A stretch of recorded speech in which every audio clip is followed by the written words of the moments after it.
Yeah, so the training with Tokyo Joe is wow, it was something else.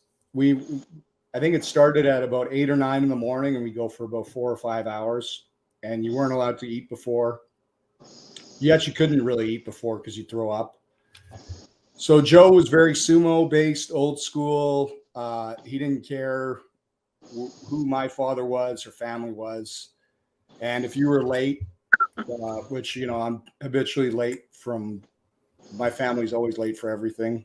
So he'd usually yell at me every day. And sometimes it wasn't my fault either. It was just, but I mean, if he was late, it was okay. But the Japs are all like that. But he was particular. So one time I remember he had me and TJ come back from England, and he was working like the kind of the UK British style where it was in front of a lot of young kids at these holiday camps. So the matches it was a lot of entertainment based wrestling. It wasn't like he was coming back from working the Best of the Super Juniors tour for 6 weeks. And I had just come back. I'd broken my hand here.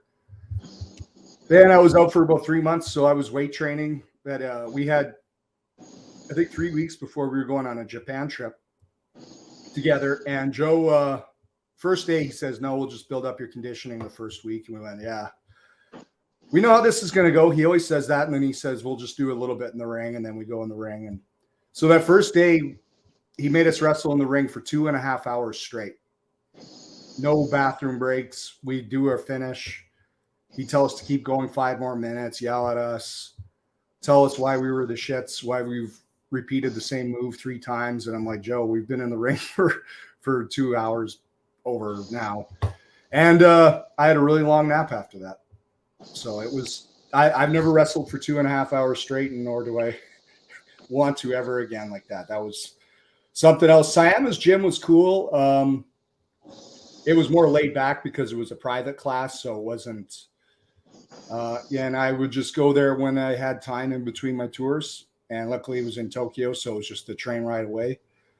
And I got to learn a lot about a lot of kicking from Sayama, and he knew a lot about submissions, but he wasn't able to show me as much of that because I had a pretty good grasp with the work with Billy and Josh Barnett and Eric Paulson and Brian Bird from Calgary. And so, it was hard. And I got to see Sayama's, he's got a temper on him too.